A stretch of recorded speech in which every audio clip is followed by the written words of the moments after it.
Baiklah, bab 2 biologi sel dan organisasi sel. Okey, kita akan mulakan ulang kaji berfokus kita.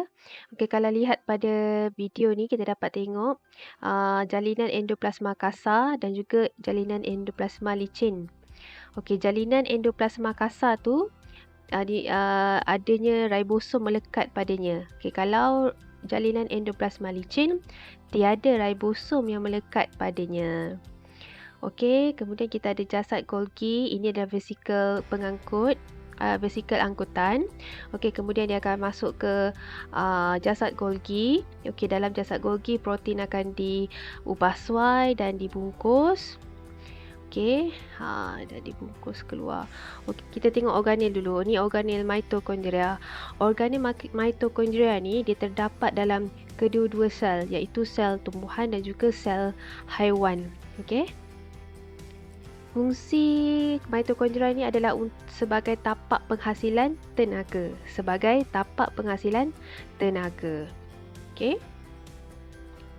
Okey, dalam sel tumbuhan ada kloroplas. Okey, kloroplas ini berfungsi untuk menyerap cahaya matahari untuk menjalankan proses fotosintesis. Kalau mitokondria tu dia terdapat dalam kedua-dua sel, iaitu sel haiwan dan sel tumbuhan. Kloroplas pula hanya terdapat dalam sel tumbuhan. Okey, kita terus tengok kepada soalan percubaan ya. Cikgu ambil soalan percubaan negeri-negeri tahun lepas. Okey, yang gambar yang pertama ni, apakah X? X ialah mitokondria. Kalau kita tengok permukaan dalam dia berlipat-lipat, ini adalah mitokondria. Okey, anak panah. Lukis satu anak panah untuk memadankan komponen Y. Komponen Y ini adalah vesikel angkutan. Okey. Bila dia dah sampai jasad Golgi, okey, ada satu vesikel lagi yang keluar daripada jasad Golgi, namanya vesikel rembesan. Jadi vesikel angkutan ni mengangkut protein yang telah disintesiskan oleh ribosom ke jasad Golgi. Okey, nyatakan satu ciri X. X tadi tu adalah mitokondria. Okey, mitokondria ni membran dalam dia berlipat-lipat. Okey, kalau kita lihat mitokondria ni, dia punya struktur dia, dia berlipat-lipat kat dalam ni. Okey, dan bahagian dalam dia berlipat-lipat untuk apa? Untuk meningkatkan luas permukaan supaya lebih banyak tenaga dijana.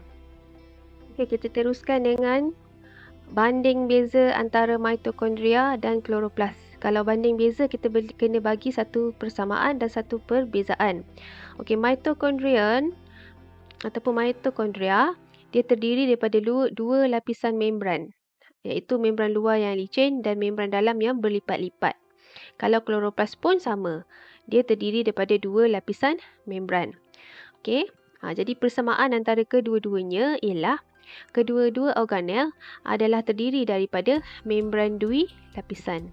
Okey, membran ni tak ada E membran dui lapisan. Baiklah, mitokondria ni perbezaan pula. Perbezaan yang pertama, mitokondria ni dia menjalankan respirasi sel ataupun ia sebagai tapak penjanaan tenaga. Manakala kloroplas memerangkat tenaga cahaya untuk fotosintesis. Okey. Mitokondria menggunakan bahan organik untuk penghasilan tenaga. Kloroplas menggunakan tenaga untuk menghasilkan bahan organik. Okey, dia terbalik. Kalau kloroplas ni awak ingatlah dia guna tenaga cahaya matahari hasilkan bahan organik. Kalau mitokondria dia terbalik. Dia menggunakan bahan organik untuk penghasilan tenaga. Okey, lagi satu yang senang sangat awak nak ingat ialah mitokondria mitokondria terdapat di dalam kedua-dua sel haiwan dan tumbuhan. Manakala kloroplas hanya terdapat dalam sel tumbuhan sahaja. Ini yang paling senang nak ingat. Ni pastikan awak ingat lah. Yang ni pun senang juga sebab struktur, dia punya fungsi. Okey. Rajah menunjukkan struktur yang terdapat dalam satu sel tumbuhan. Namakan struktur R. Okey, kita dapat ada 3 struktur R kat sini. Apa dia? Okay, struktur R ini adalah mitokondria. Kita nak tahu macam mana? Kita nampak struktur dalam dia berlipat-lipat. Okey. Apa fungsi berlipat-lipat tu? Untuk menambahkan luas tapak untuk penjanaan tenaga supaya lebih banyak tenaga dapat dihasilkan. Nyatakan satu adaptasi. Ini baru cikgu cakap tadi. Okay, plasma membran dalam yang berlipat-lipat dalam mitokondria supaya meningkatkan luas permukaan. Untuk menambahkan lebih banyak tenaga, supaya lebih banyak tenaga dapat dijana.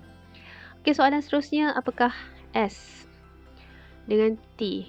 Okey, kalau kita tengok S dengan T, S ni nampak lagi mitokondria. Kita dah tahu dia adalah mitokondria. Okey, lagi satu adalah jalinan endoplasma licin.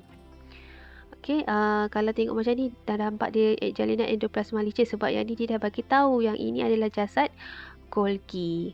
Jalinan endoplasma ni yang kasar tu dia ada bintik-bintik, ada ribosom. Tapi kalau jalinan endoplasma licin dia adalah tiada ribosom. Okey, seterusnya kita tengok soalan. Ni pun sama. Q ni adalah mitokondria, P ni adalah jasad Golgi.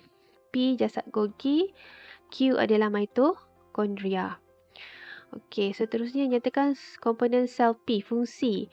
Apakah fungsi jasad Golgi? Okey, jasad Golgi ni dia memproses dan mengubah suai protein. Okey, dia juga membungkus protein. Boleh tulis je lah, membungkus protein pun dah boleh jawab. Dan juga mengangkut protein. Okey, dia protein ni dihasilkan di jalinan endoplasma kasar, kemudian diangkut oleh vesikel dan basin ke jasad Golgi. Dalam jasad Golgi ni lah protein tu diubah suai, protein tu diproses, protein tu dibungkus di jasad Golgi. Okey, seterusnya soalan, apakah jenis sel di atas? Okey, sel di atas ni tak ada dinding sel, so ini adalah sel. Ini adalah sel haiwan. Okey. Okey, beri dua alasan. Okey, dua alasan kenapa dia adalah sel haiwan, kerana hanya mempunyai membran sel, tidak mempunyai dinding sel, tiada kloroplas. Sel haiwan juga tiada vakuol. Okey, seterusnya soalan lagi. Okey, P ni adalah jasad Golgi. Q ni adalah jalinan endoplasma kasar. Okey, kalau yang sini, ini adalah jalinan endoplasma licin kerana ia tidak mempunyai ribosom. Okey, kalau ada ribosom, bintik-bintik ni, ribosom ni adalah tapak penghasilan organel yang mensintesiskan protein. Okey, kalau ada ribosom, ini adalah jalinan endoplasma kasar. So, jawapan dekat sini, jasad Golgi dan jalinan endoplasma kasar bagi P dan Q. Seterusnya, berikan satu contoh sel manusia yang mempunyai keberatan sel Q yang banyak sangat jalinan endoplasma kasar. Okey, kalau banyak sangat jalinan endoplasma kasar, maksudnya banyaklah ribosom. Okey, sebab ribosom hanya mensintesiskan protein pada permukaan jalinan endoplasma kasar. So, tempat yang paling banyak penghasilan protein adalah di sel pankreas, sel goblet, pada epitelium usus dan juga salur pernafasan.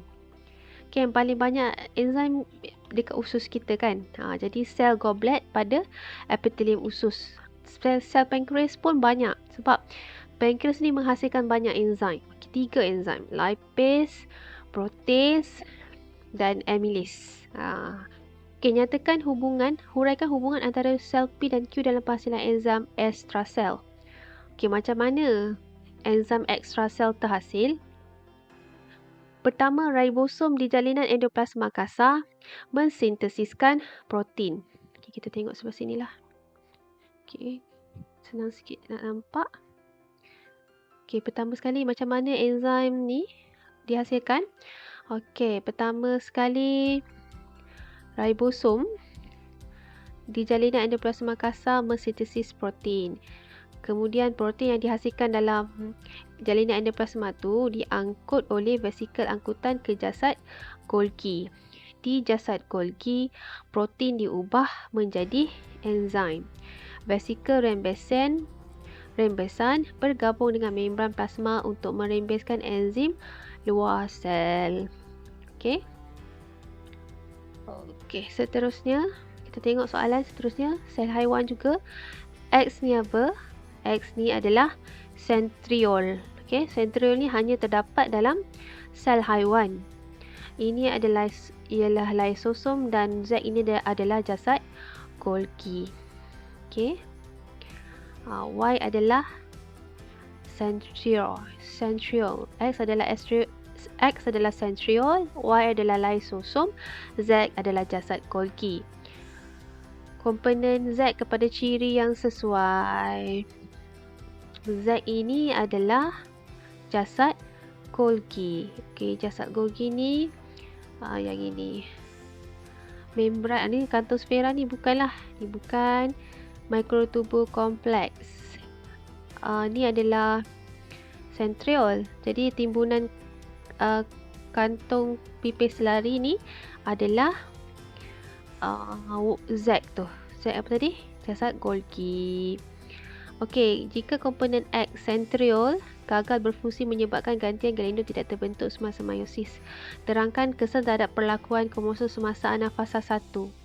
Okey, kalau kita belajar meiosis, mitosis tu kan, centriole ni sangat penting untuk penghasilan gantian gelendong. Okey, dia hasilkan gantian gelendong. Kalau tak terhasil, jadi kalau kromosom tu berdiri kat sini, berdiri pula dah, tersusun dekat tengah ni masa metafasa, kromosom homolog ni dia gagal berpisah. Kromosom homolog ni yang duduk sebelah-sebelah. Okey, jadi kromosom homolog gagal berpisah. Okey, cikgu ulang. Kromosom homolog gagal berpisah ataupun kita boleh tulis tak disjungsi. Senang awak ingat, kromosom homolog gagal berpisah jika centriole gagal berfungsi menghasilkan gentian gelendong. Gentian gelendong dia akan melekat pada sentroma, dia yang akan tarik ke kutub yang berlawanan tu. Okey. Okey, itu saja untuk bab 2.